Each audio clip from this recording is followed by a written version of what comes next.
Olá, queridos amigos, tudo bem com vocês? Sejam bem-vindos ao nosso canal Fala Sério Pastor. Que alegria ter vocês aqui em nosso canal, onde nós respondemos questionamentos que são voltados para a palavra de Deus. Falamos sobre teologia, falamos sobre Bíblia, falamos sobre religião, a fé.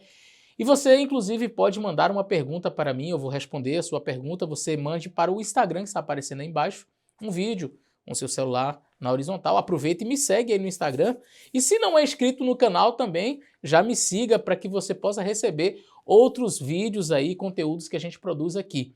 Eu respondo também vídeos da internet, alguns vídeos, não respondo tudo, não é? Mas alguns vídeos assim que são interessantes, eu procuro trazer uma visão talvez diferente daquela proposta, ou de ataques à nossa fé, enfim. O vídeo de hoje eu vou responder o reverendo Augusto Nicodemos na defesa que ele fez ao batismo de crianças. É que na igreja presbiteriana se pratica o batismo infantil. Então, nós vamos fazer uma análise da defesa que o pastor Augusto Nicodemos faz acerca do batismo infantil. Vamos assistir?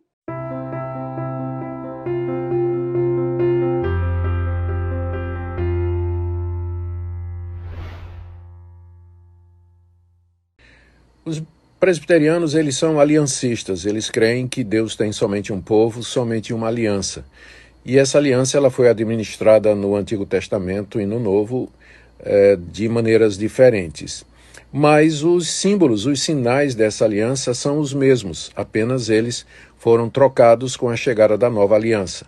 Então, no Antigo Testamento, os sinais da aliança de Deus eram a circuncisão, a Páscoa, celebração da Páscoa, e o sábado como sinal entre Deus e o povo de Israel. Na nova aliança em Cristo Jesus, esses sinais foram trocados.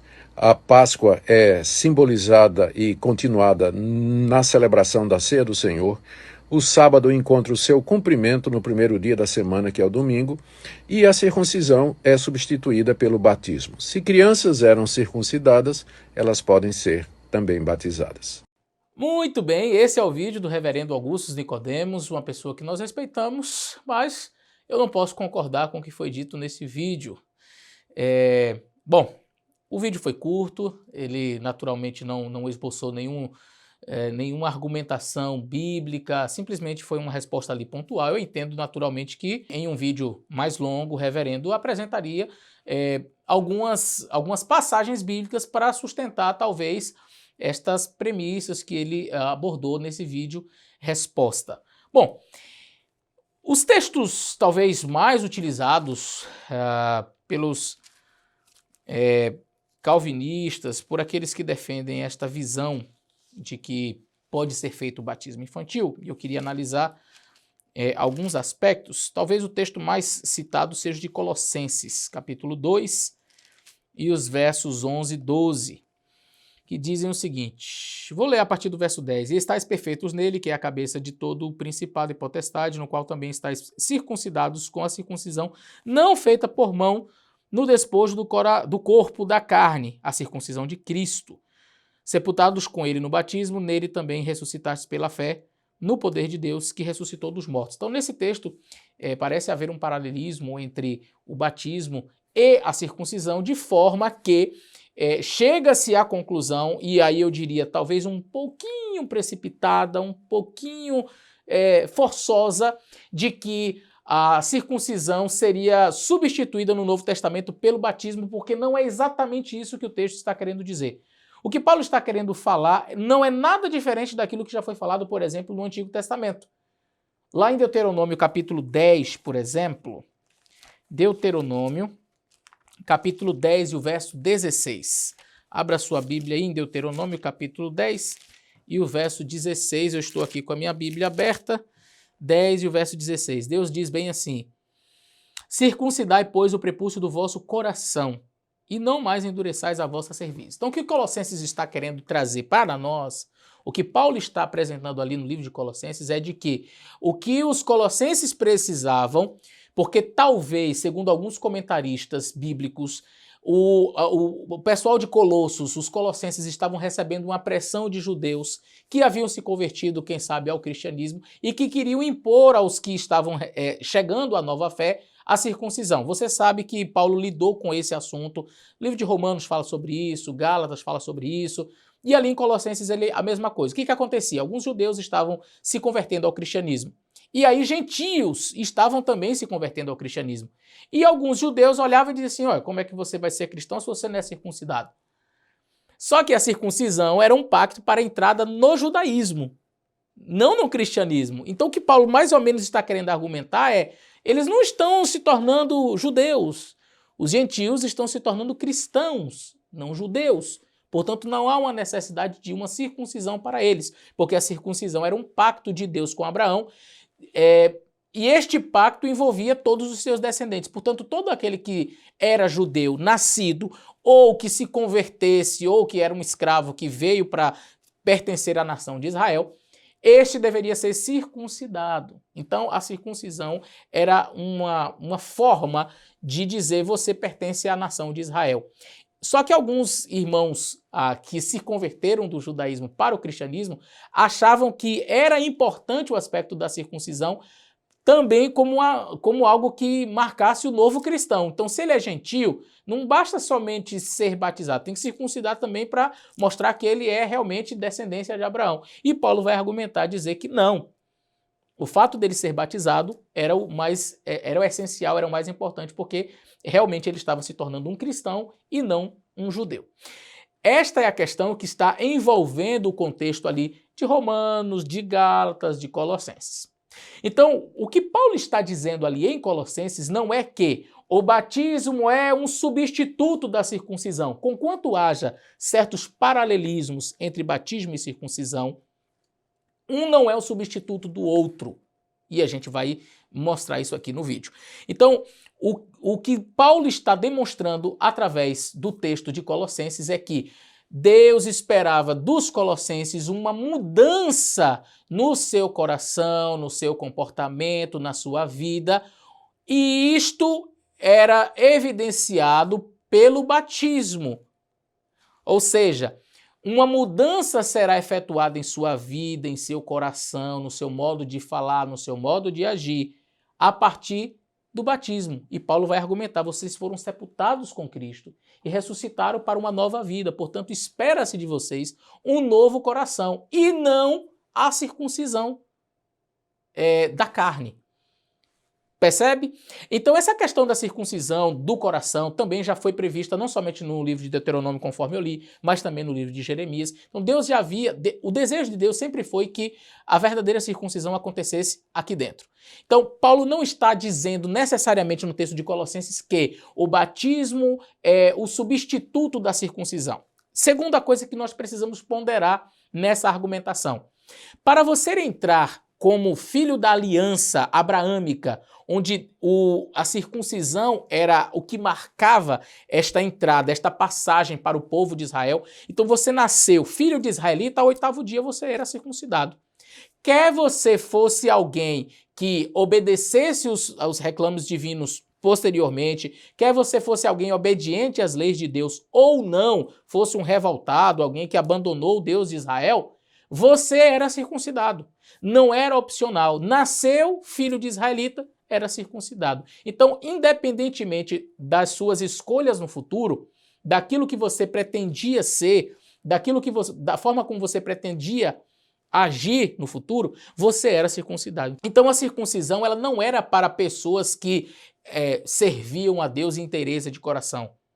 Não era algo assim, olha, você vai ser circuncidado e agora você vai servir a Deus. Isso era o que se esperava, de que todo filho de Israel, de todo descendente de Abraão, fosse um servo de Deus. Essa, entretanto, não era a verdade. A circuncisão do Antigo Testamento, portanto, ela marca necessariamente a entrada de alguém na aliança de Deus com Abraão, ou seja, a circuncisão do Antigo Testamento evidenciava que o indivíduo que foi circuncidado pertencia à nação de Israel.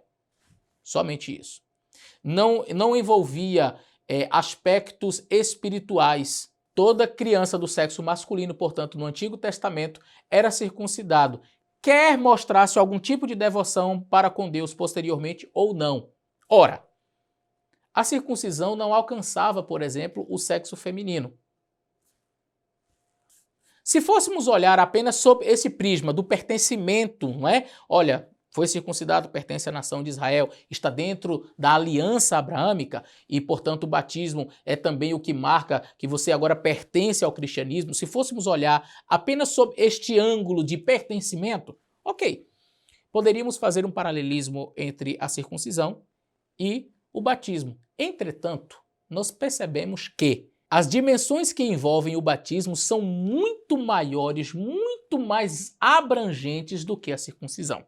Como disse, todo macho, todo rapazinho era circuncidado ao 8º dia, quer demonstrasse algum tipo de devoção para com Deus posteriormente ou não. Não é o caso do batismo. No caso da circuncisão, o indivíduo ele não tinha escolha. Ele simplesmente era circuncidado. Ele não pediu para ser judeu, mas ele já nasceu ali naquele contexto. No batismo, há prescrições que Deus estabelece, Jesus Cristo estabelece no Novo Testamento. Você vai perceber, por exemplo, que o batismo no Novo Testamento não está necessariamente atrelado ao cristianismo. Calma, eu vou explicar. As primeiras aparições do batismo no Novo Testamento estão relacionadas à lavagem dos pecados. Cristo, portanto, foi batizado por João Batista. E eu não posso dizer que o batismo de João Batista foi algo equivocado. Eu posso assegurar que o batismo instituído por Cristo tem dimensões maiores, mais amplas do que o batismo de João, sem dúvida alguma. Mas eu não posso invalidar que as dimensões que são adquiridas na ordenança de Cristo em Mateus, por exemplo, 28, quando ele manda ir por todo mundo e batizar, eu não posso invalidar que os aspectos que já existiam no batismo de João são repetidos e ampliados. Então não é que o batismo instituído por Cristo ele não tem absolutamente nada a ver com o batismo de João. Ao contrário, ele segue exatamente o mesmo princípio e tendo uma amplitude maior.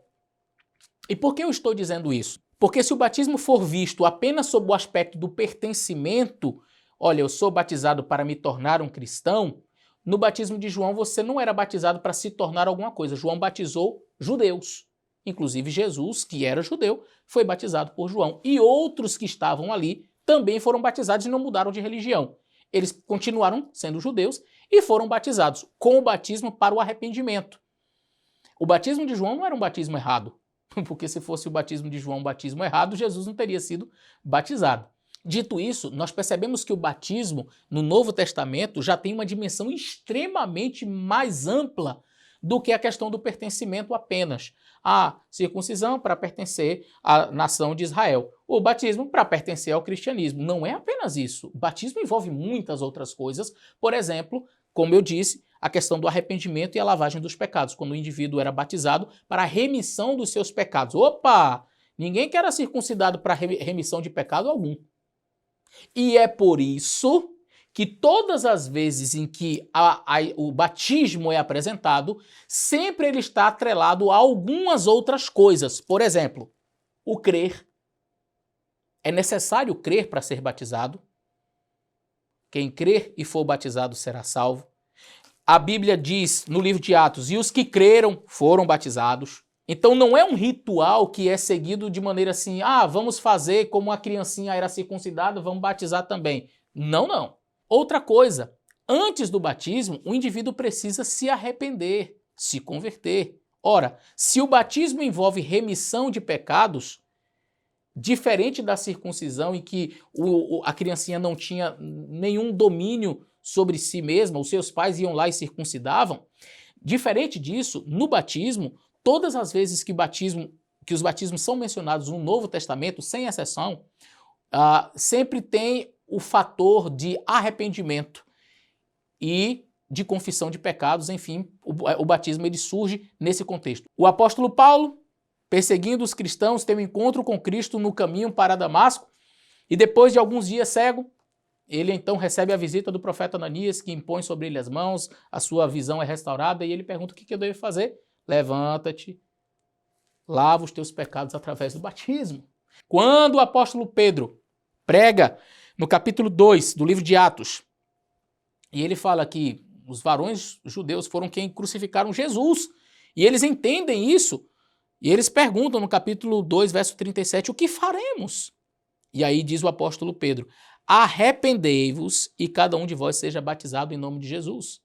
Lá no episódio quando o apóstolo Paulo está preso e acontece aquele terremoto, se não me falha a memória, ele estava preso com Silas. Depois daquele terremoto, as celas se abrem e o centurião, o guarda ali, pensa, não é, que os presos haviam fugido.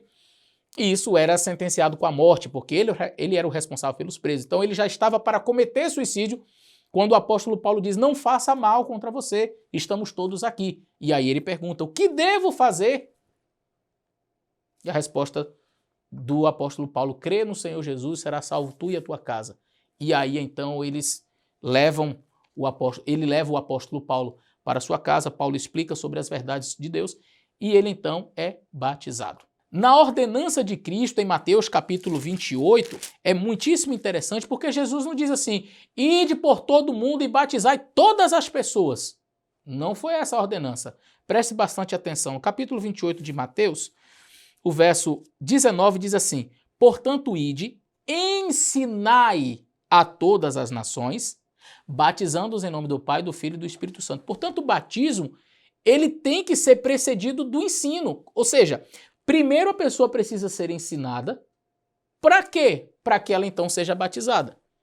O indivíduo ele vai ser ensinado. Depois que ele é ensinado, ele vai reconhecer os seus erros. Ora, eu fui ensinado que a vida que eu estava vivendo de mentira, não é? De infidelidade para com Deus, de infidelidade para com o próximo, enfim, dos pecados.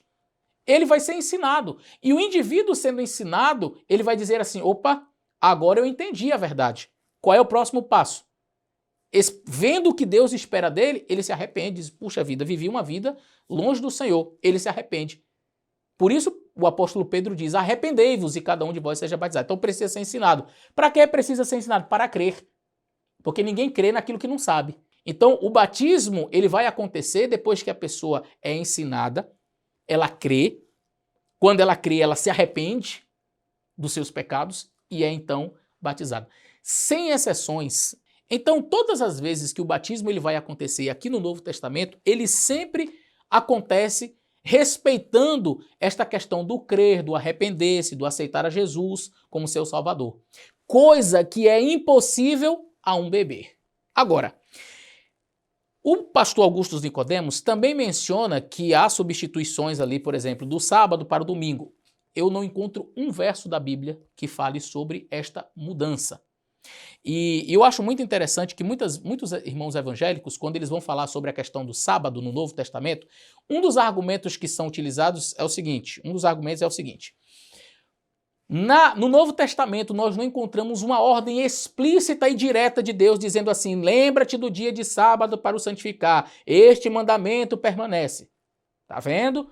Como nós não temos uma ordem expressa, logo não precisamos mais guardar este mandamento. Ora, se este é o tipo de argumento, e que inclusive eu já assisti um vídeo do pastor Augusto Nicodemos, ele falando que não há uma ordem expressa no Novo Testamento para continuar observando o sábado e que, portanto, ele foi substituído pelo domingo, em um outro vídeo eu vi ele argumentar desta forma, eu vou usar o próprio argumento do reverendo Augusto Nicodemos.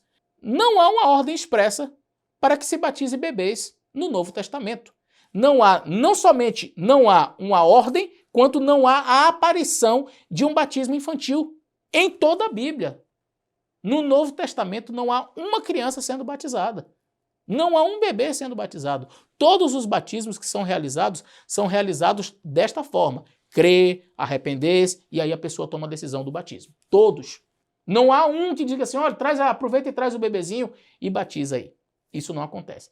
Então, assim, se é o sola escritura, porque aí, mas lá os pais da igreja, porque lá a época no primeiro século, no segundo século, na Didaquê, não sei o quê, aí vem com um monte de argumentação para tentar mostrar que pode batizar a criança. Mas a base do protestantismo é o sola escritura?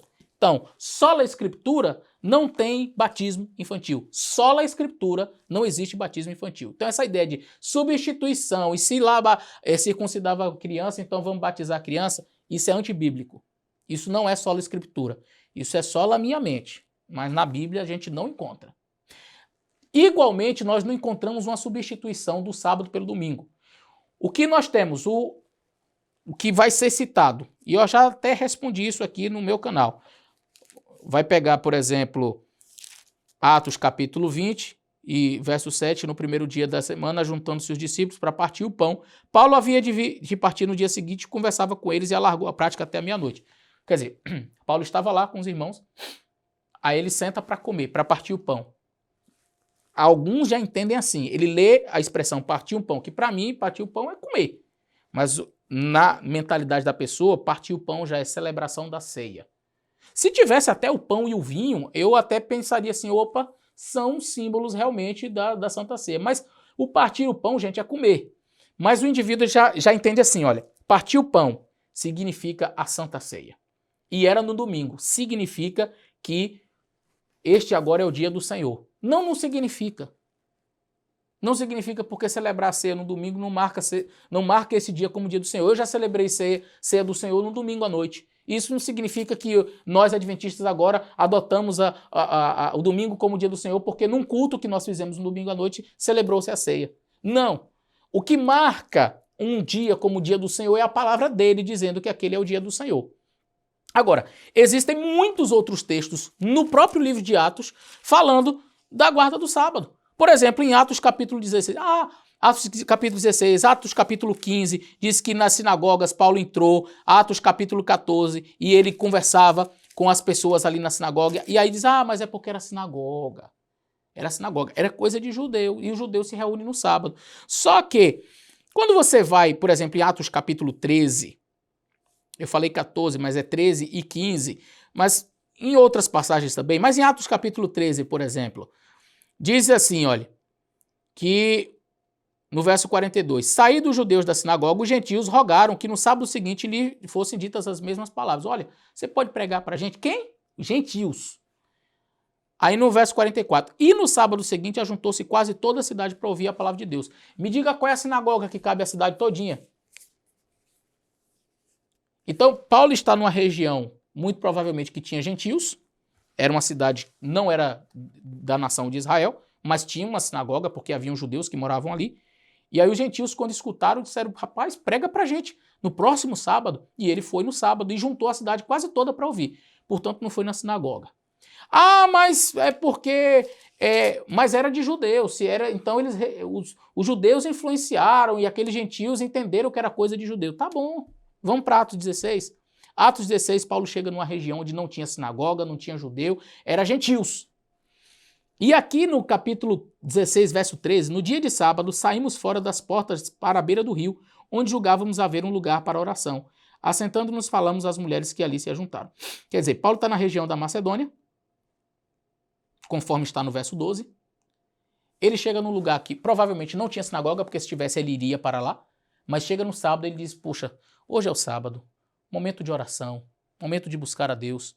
E aí ele sai da cidade, vai para um lugar onde ele entendia ter um espaço para oração. Quer dizer, esses textos são desconsiderados. Simplesmente o importante é você sentar para partir o pão. Aí agora o dia do Senhor virou domingo. Por quê? Porque ele sentou para partir o pão. Aí Eutico cai da janela, Paulo vai lá, ressuscita. Depois, no dia seguinte, Paulo vai embora. Quer dizer, Paulo ia embora no dia seguinte. Aí o povo sentou para comer e disse, não, gente, prega Paulo pra gente. E aí Paulo foi pregando até a noite toda. Caiu o menino, morreu, ele ressuscitou e foi até de manhã. E de manhã ele foi embora.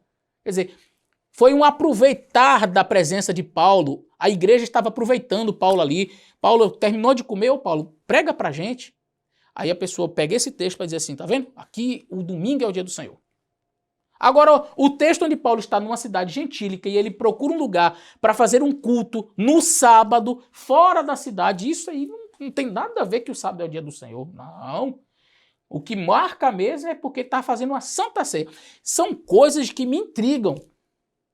Eu acho muito mais evidente a observância do sábado no Novo Testamento do que o domingo. Não existe ninguém observando domingo no Novo Testamento. Mas o Pentecostes foi no domingo. Meu querido, é uma questão simples de matemática.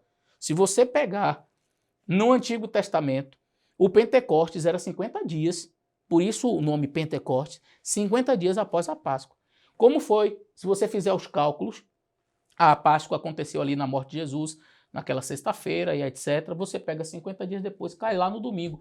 Oh, então, quer dizer, o domingo agora é o dia do Senhor, porque o Espírito Santo veio no domingo, poderia ter vindo em qualquer dia, mas ele veio no domingo, isso marca que agora é o dia do Senhor. Não, ele não poderia ter vindo em qualquer dia, ele teria que vir naquele dia, porque foi 50 dias depois. É matemática, não é mudança de dia de culto, não é mudança do dia sagrado, é matemática. 50 dias depois caiu no domingo. Se caísse na terça, ele viria na terça. Por quê? Porque 50 dias depois seria o Pentecostes e o Espírito Santo veio no Pentecostes. Pronto. Se fosse no sábado, 50 dias depois, seria no sábado. Não importa o dia da semana em que caísse o Pentecostes. Caiu no domingo. Uau! Mas o senhor acha que é uma mera coincidência? Eu acho que 50 dias depois é 50 dias depois, não importa o dia. Isso não marca a passagem de um dia nem torna aquele dia sagrado. Repito, o que torna um dia sagrado é a própria palavra do Senhor. Ademais, o próprio Senhor Jesus Cristo, quando conversava com os seus discípulos, disse, falando sobre a destruição de Jerusalém, ore para que a destruição não aconteça nem no inverno e nem no sábado. Vamos ler esse texto? Mateus, Jesus falando sobre a fuga, ele diz, ore para que a vossa fuga não aconteça nem no inverno e nem no sábado. Capítulo 24, verso 19 em diante, Jesus diz assim, ai das grávidas, das que amamentam naqueles dias, e orai para que a vossa fuga não aconteça no inverno e nem no sábado.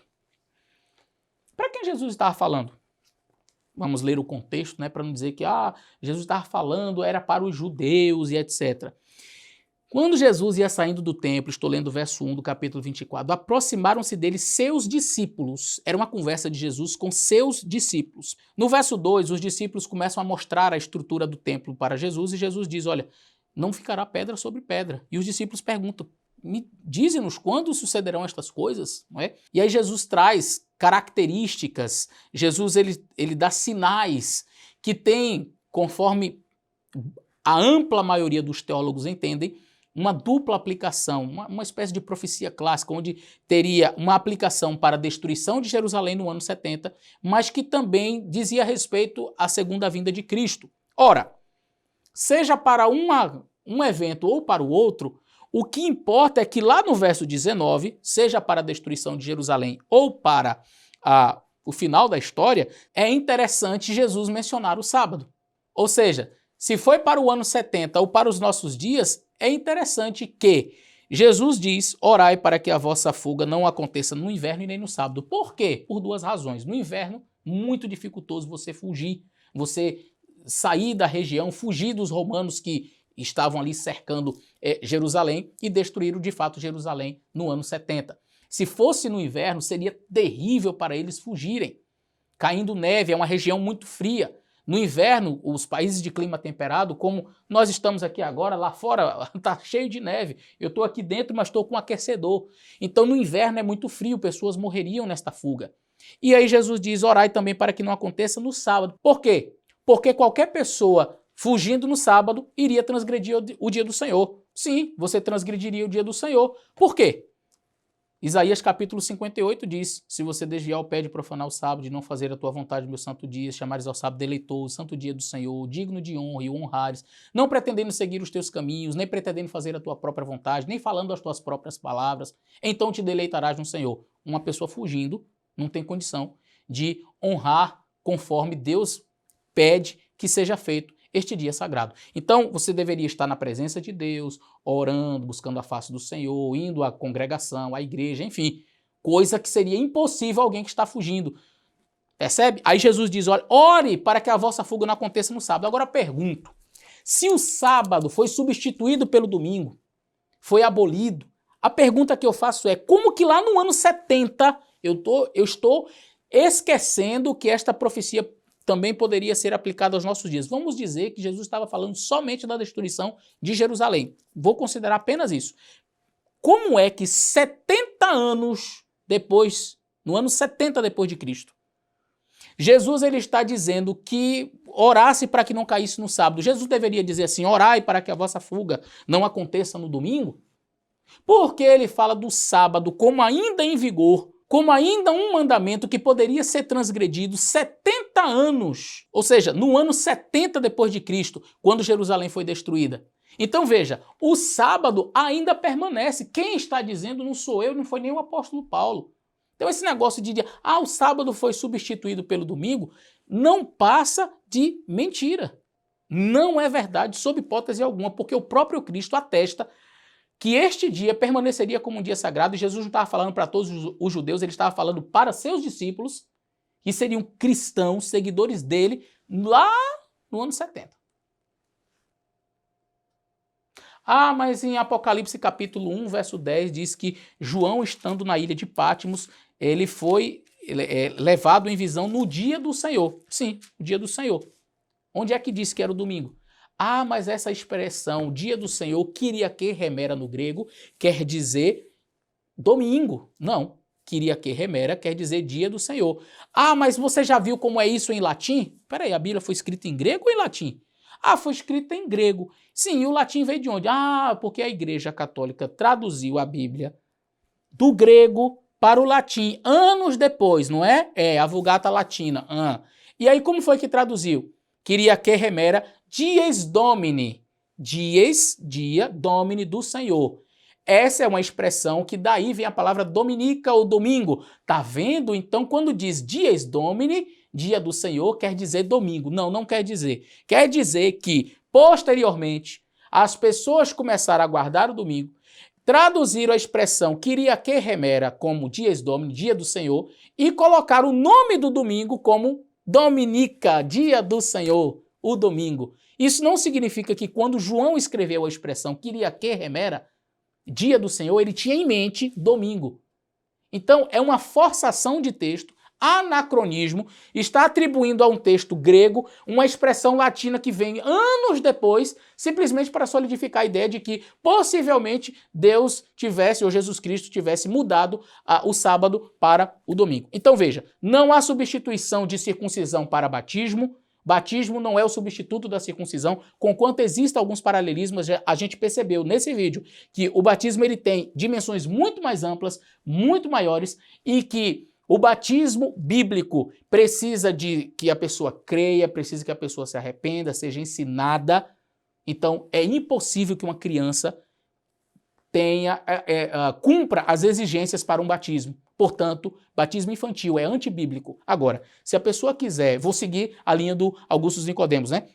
Ou de qualquer outro evangélico que queira argumentar desse jeito. Tem que ter um mandamento expresso dizendo assim, tem que guardar o sábado. Implicitamente eu mostrei aqui vários. Só que esse não era um problema para o judeu, porque o judeu já guardava sábado. Então não era uma questão importante. Mas em Atos 15, no concílio de Jerusalém, eles não impuseram nada aos gentios, somente não comer carne sufocada e a idolatria. Também não fala de dízimo, né? E por que a gente bota dízimo para os gentios? Só pensa e reflete. Tem muita coisa que não foi falado ali para o concílio de Jerusalém. Mas vamos voltar aqui, para não perder a linha de raciocínio. Então veja, usando a mesma linha de argumentação do pastor, tem que ter expressamente ali, tem que guardar o sábado. Não tem que ter. Por quê? Porque Deus não fala uma coisa no Antigo Testamento e se ele não ratificar exatamente como está no Antigo Testamento, não vale. Os textos que eu apresentei mostram claramente que o sábado ainda permanecia como o dia do Senhor. Isso é fato, é só olhar para o Novo Testamento. Ok? Agora, o que a gente não encontra é uma ordem expressa para o batismo de criança. Isso a gente não encontra. Em lugar nenhum, nem no Novo, nem no Antigo. Agora, se quer ir para a patrística, se quer ir para os padres, beleza, aí eu deixo o pastor Augusto Nicodemos seguir a Igreja Católica. Eu, particularmente, prefiro o sola escritura. Então, assim, na Bíblia, nós não temos batismo infantil. Uma vez eu estava discutindo com uma moça, e eu falando sobre isso, ela disse, mas a Bíblia fala de batismo infantil. Eu disse, uai, eu nunca tinha lido isso na Bíblia, mas agora eu fiquei curioso. Porque eu já li minha Bíblia toda e nunca vi um batismo infantil. Ela disse, pois tem. Fiz pronto, agora sim, agora eu quero que você me mostre, por favor. E ela disse, olha aqui o texto em Atos. E aí ela citou exatamente esse texto que eu mencionei para vocês de Paulo, com o centurião que ia se matar e tal. E ele perguntou, o que eu devo fazer? E Paulo disse, crê no Senhor Jesus, será salvo tu e a tua casa. E aí Paulo foi para a casa dele, e então passou alguns dias ali, explicou sobre a palavra do Senhor e todos que estavam na casa, diz a Bíblia, ele e toda a sua casa foi batizado. E ela me questionou assim, Qual casa não tem uma criança? Tá vendo aí? A prova de que foi batizado um bebê. Eu fiz, uau. É o tal do argumento do silêncio, né? Qual casa não tem uma criança, um bebê? Eu virei para ela e disse, a minha não tem bebê. E tantas casas não tem bebê? Como assim? Então quer dizer, a pessoa ela chega para argumentar onde não existe nada concreto e diz assim, não, qual casa não tem um bebê? Então aqui é a prova de que batizou criança. Nós não temos nenhum batismo infantil na Bíblia, não temos uma ordenança para o batismo infantil na Bíblia, não podemos fazer o paralelismo de dizer que a circuncisão igual circuncidava uma criança, então pode batizar também criança. Por quê? Porque a Bíblia não dá apoio para isso. Portanto, queridos, tanto no aspecto do batismo infantil, aproveitei também para falar um pouquinho sobre essa questão do sábado, não há substituição coisa alguma, não existe essa argumentação. Eu respeito bastante o reverendo Augusto Nicodemos, é uma pessoa que tem conhecimento, entretanto, não posso concordar com a argumentação dele, nem para falar que o sábado foi substituído pelo domingo, porque isso não está na Bíblia em lugar nenhum, não é bíblico, é antibíblico, não é sola escritura, e tampouco a questão do batismo infantil, também não é sola escritura, é sola imaginação. Então, eu não posso basear a teologia na minha imaginação, tem que ser no sola escritura. Se é sola escritura, então não existe substituição do sábado pelo domingo, porque não está na Bíblia em canto nenhum, não é sola escritura, e não existe batismo infantil, também não é sola escritura, tá? Isso é sola, como disse, imaginação, e isso aí eu não posso aceitar. Que Deus abençoe você, um grande abraço e até o nosso próximo vídeo.